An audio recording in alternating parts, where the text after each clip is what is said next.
And we're back, ladies and gentlemen. Welcome back to Love Renaissance Radio on SiriusXM The Heat. I am your host, Justice Wears Cool Pants, a.k.a. the Black Bobby Brown, even though Bobby Brown's already black, a.k.a. the more violent Nelson Mandela, a.k.a. the dark-skinned Peter Griffin. I got my boy here with me. Yo, Sean Famoso back from a pretty long sabbatical. That's it? That's all you got?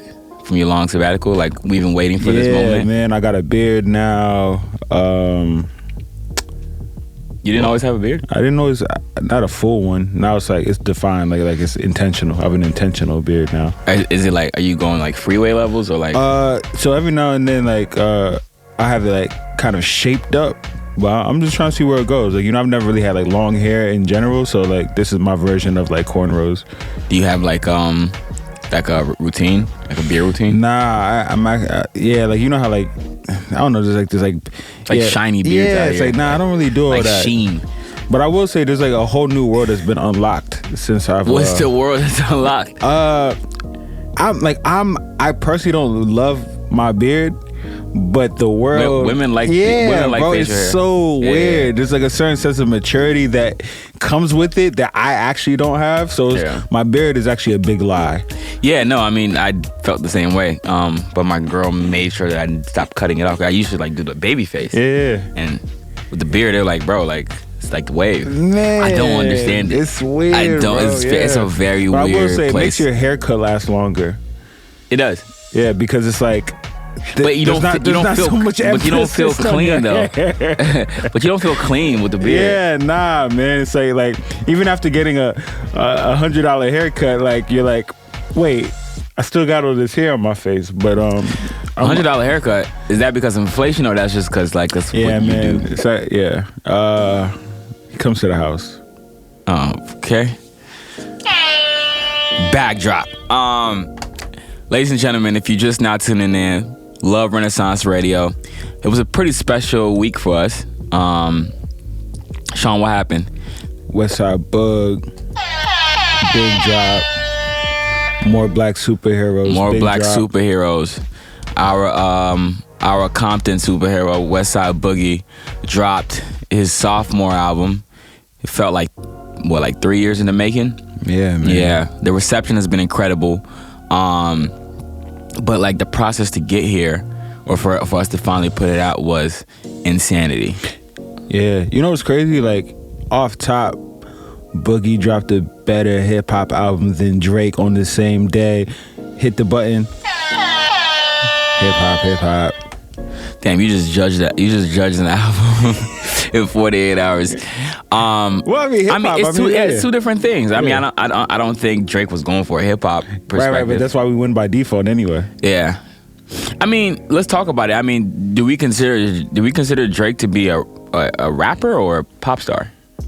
It sucks that it's a bigger debate, but it sucks that when a rapper becomes super successful, he's no longer rap. You know what I'm saying? It's kind of like this weird thing. Add on top of it complexion, that we even have a discussion about pop, because we never considered Ja Rule a pop star. You know what I'm saying? Yeah, but Ja Rule was never as big as Drake. No, fair. You know what I'm saying? I guess I could have. But I mean, I considered Kanye the same. Like, I never looked at Kanye as like a rapper. At what point did you stop looking at him as a rapper? After when he stopped rapping. Yeah, after he started being experimental, making pop songs. Like 808s and Heartbreak was a pop perspective. It wasn't a rap perspective. So as a rapper, you know, it's a double-edged sword, because I understand, like, even when Tyler was like, yo, like I appreciate the rap Grammy, but this wasn't a rap album. You know what I'm saying? So like, I understand like the sentiment of like, don't make my color make me a genre. But in that same breath, I hate when somebody becomes so good in a genre that, oh no, that's no longer rap. It's now belongs to the pop. But it's demo. Legitimately no longer rap. Like, yeah, fair. No, I guess. Wait, this is a good conversation. I wanna dive in a little bit more. But we're gonna go to this next mix, and then when we come back, I really want to dive into what that difference is. Love Renaissance Radio, SiriusXM The Heat. We'll be right back. Ladies and gentlemen, Love Renaissance Radio, SiriusXM The Heat. It's your boy Justice Wears Cool Pants, aka the Black Bobby Brown. I got Sean Famoso in here with me from his hiatus. Are you filming right now? Oh, that's how I know you don't take this job seriously. Yeah. That's all you got for me too. All right, cool. So, listen, obviously, more black superheroes dropped over the weekend. I just want to put a little light on it, specifically, not because we worked on it, but specifically because I think that is really important. The subject matters that he tapped on, I feel like he executed it at a very, very high level. And I mean, even just going into the album, like the rollout, I kind of want to talk about, those different things that really allow people to allowed us to enunciate, what everything it is that Boogie was trying to, kind of put across. And, the separation of alter egos. I don't personally think that I've seen it that well done from a rapper's perspective ever. What do you think? Yeah, I'm trying to think of somebody one of the first people I've ever seen do it, ironically, is Eminem. Yeah. Marshall Mathers, Slim Shady. Mm-hmm. Eminem. Kniff. Yeah. Ken Kniff from Connecticut. Yeah, I mean, I think that, and for those of you who haven't listened to the album yet, go check it out. But there's a few different personalities. The Super Blood Bug, which is like a combination of like all the different sides of Boogie to make him like a superhero. Then there's a bug called Ratchet Bug, who's like from Compton and like doesn't know any better and just only says ignorant things. And then there's Anthony, who's like the father and like conscious human.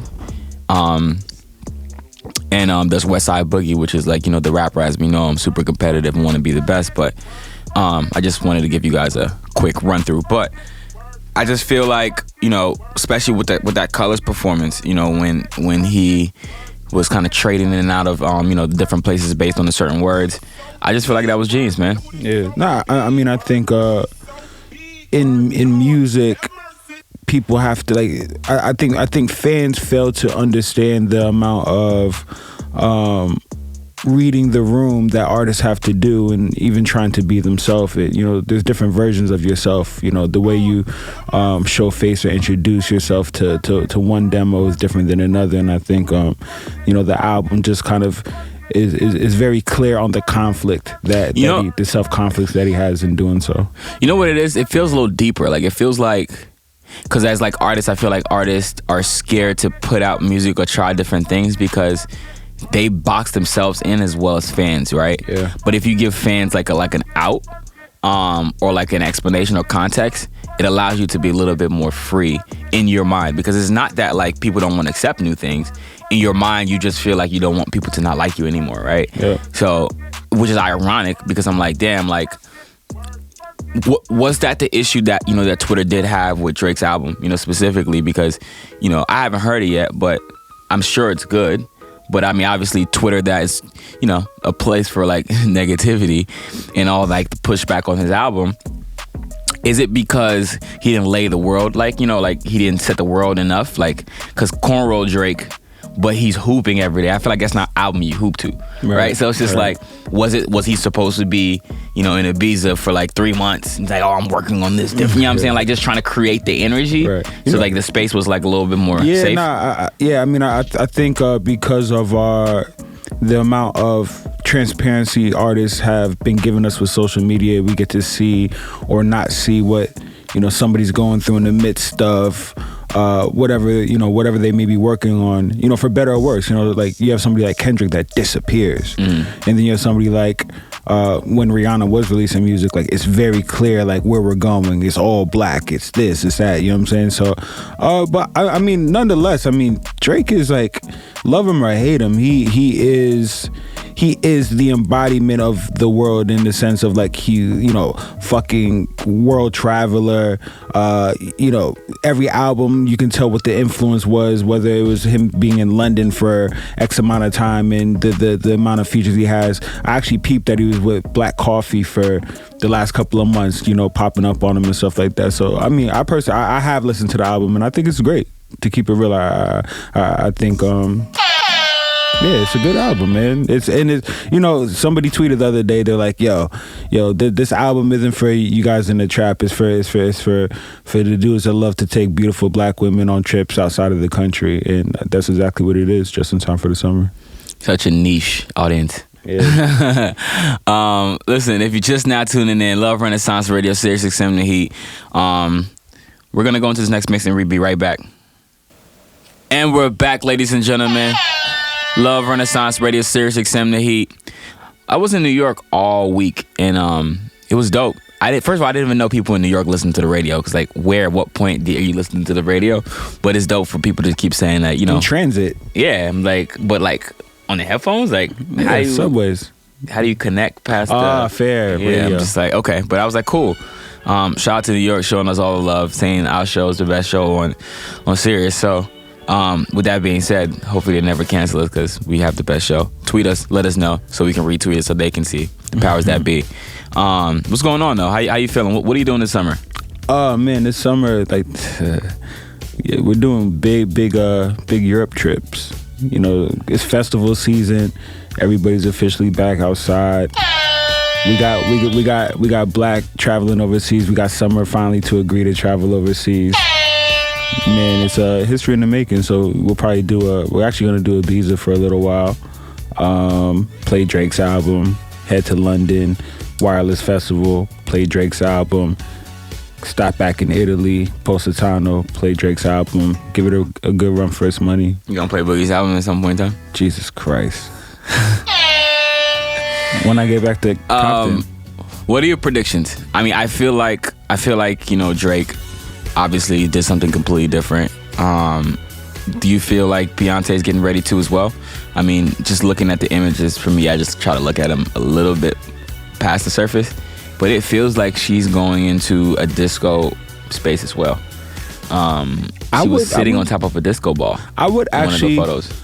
You know what's funny? I was prepping my Beyonce spiel of like how I'm not like, I've never really been a fan of the music, but if she, never been a fan of Beyonce's music. I'm a fan of Beyonce and her work ethic.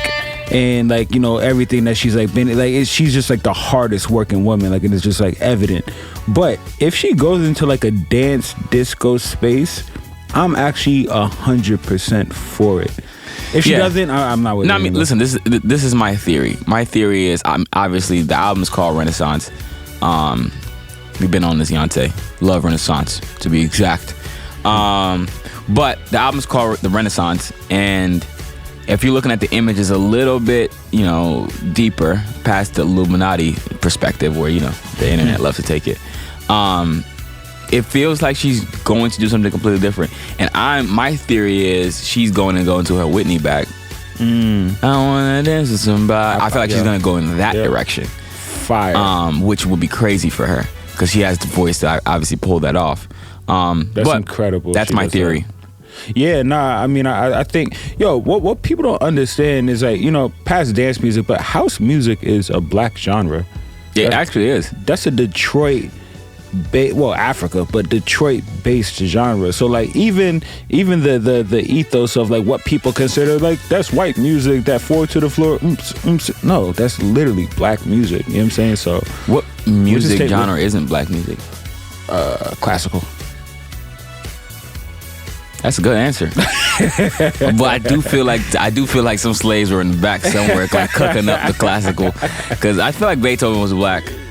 Yeah, wasn't Beethoven that was a black. thing? Yeah, that was a thing, right? Yeah, he had a tint to him. Yeah, but they tint to him. But they started just coloring them in differently. Yeah, see, look, so I don't even know. I feel like music just comes with a struggle. Yeah, because there's no way, like, I mean, white people were on top, like, what the fuck were they doing learning instruments? Right. Yeah. But because like music was like a thing to like entertain your. So white people never had to entertain themselves. Yeah, that's what I'm saying. Like, I don't. Yeah, that's funny. But I mean, you know, on the back of Juneteenth. Oh yeah. Ladies and gentlemen, if you're not listening, happy Juneteenth. Also, happy Father's Day to all the fathers out there. More black superheroes, all the fathers. Listen, Sean, we're going to go into my favorite part of the show, the talent show. just let me give you like a little background on it. If you think you're talented, go tell your mommy, tell your auntie, tell your cousin them that at LVRN Gram on Instagram, we go live. You come on, you sing or you rap a cappella, and if it's a yay for us, you know, we'll play you on the next show. And if it's a nay, you just got to come back again and do it better. But without further ado, my favorite part of the show, LVRN Talent Show. Let's go. Mama.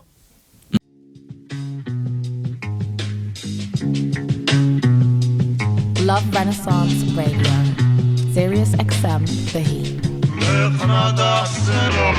Black Bobby Brown, even though Bobby Brown's already black. I can only imagine what your girlfriend has to deal with moving in with you. Love Renaissance. Hell on earth.